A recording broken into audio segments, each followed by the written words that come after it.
Ya, akhirnya kan yang terjadi seperti ini. Sebelum Presiden Jokowi diturunkan dari tahtanya, yang bersangkutan sudah diturunkan ke liang kubur oleh Tuhan. Nah, ini yang harus kita hati-hati.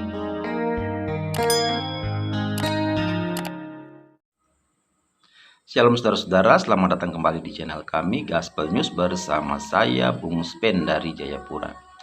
Ya saudara-saudara, dalam kesempatan ini saya ingin berbagi firman Tuhan kepada kita semua, yang merupakan pesan firman Tuhan yang sekaligus juga adalah peringatan bagi kita di awal tahun 2024 ini, tepatnya pada tanggal 3 Januari tahun 2024. Nah saudara-saudara, firman Tuhan yang saya siapkan dalam kesempatan ini terambil di dalam kitab Ayub pasalnya yang kelima, ayatnya yang kedua. Beginilah bunyi firman Tuhan. Sesungguhnya orang bodoh dibunuh oleh sakit hati, dan orang bebal dimatikan oleh iri hati.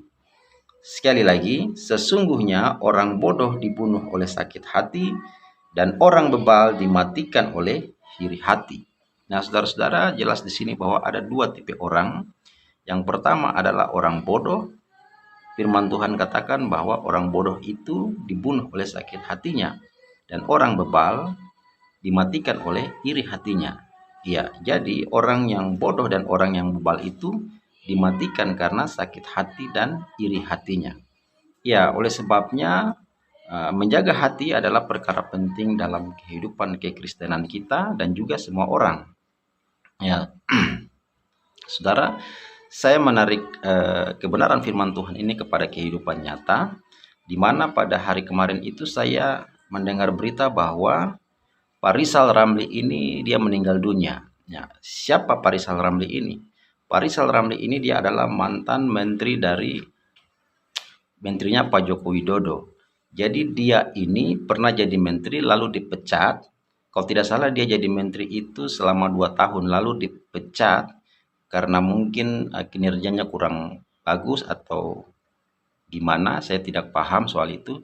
Tapi intinya dia pernah dipecat dari pemerintahan atau dari menterinya Bapak Jokowi. Nah, setelah itu dia melakukan serangan-serangan yang sangat luar biasa ya, nyinyir-nyinyiran, terus kritik-kritik yang dia lakukan kepada Pak Jokowi itu tanpa henti.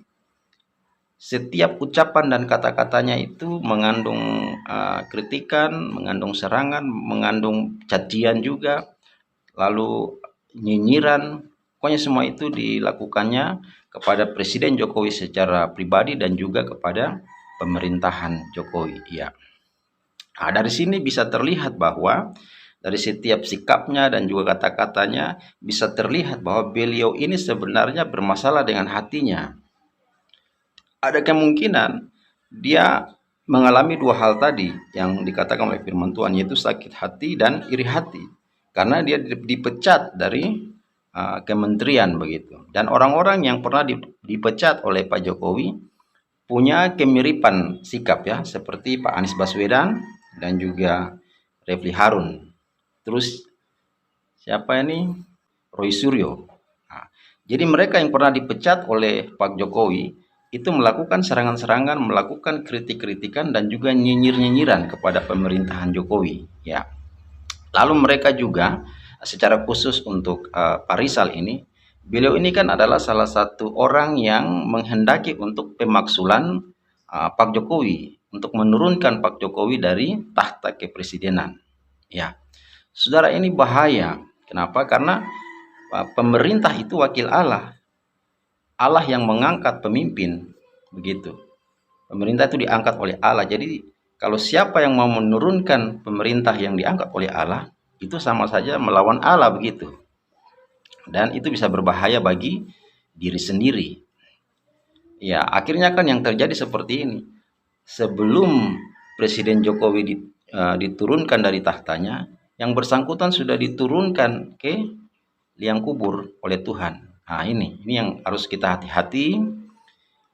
Makanya tadi saya sampaikan di awal bahwa ini pesan penting dan juga jadi peringatan bagi kita semua. Bagi pihak-pihak yang suka menyerang pemerintah harus hati-hati, karena pemerintah ini wakil Allah begitu. Ya. Jadi jangan hanya karena kita sakit hati, iri hati, lalu kita menghendaki sesuatu yang melawan Tuhan. Bahaya itu. Iya. Saya akan tunjukkan juga di Amsal pasal 4 ayat 23-24. Di situ dikatakan, jagalah hatimu dengan segala kewaspadaan, karena dari situlah terpancar kehidupan. Lalu ayat 24-nya, buanglah mulut serong daripadamu dan jauhkanlah bibir yang dolak-dalik daripadamu. Ya, jauhkan mulut serong dan bibir yang dolak-dalik. Nah, saudara-saudara, kita tahu bahwa Parisal ini kan selalu berkata-kata yang artinya tidak etis ya menurut saya, yang dilontarkan kepada Presiden Jokowi dan juga keluarganya. Begitu. Jadi bagi pihak-pihak yang selama ini masih menyerang pemerintah harus berhati-hati ya. Karena nanti sakit hati dan iri hati yang ada pada dirimu itu nanti kalau tidak bisa diatasi, dia semakin besar dan akan menuai yang namanya kematian. Begitu. Dan ini pesan ini kepada kita semua ya, bukan hanya kepada mereka-mereka yang suka menyerang Pak Jokowi saja, tetapi dalam kehidupan pribadi kita semua. Mungkin baik hubungan kita dengan sesama, dengan istri, dengan tetangga, jangan sampai kita ada sakit hati. Kita harus bereskan hati, kita harus bersih. Kita harus menjaga hati dengan segala kewaspadaan ya, sesuai dengan Amsal pasal 4 ayat 23 tadi. Baik, sekian dari saya. Tuhan Yesus memberkati. Shalom.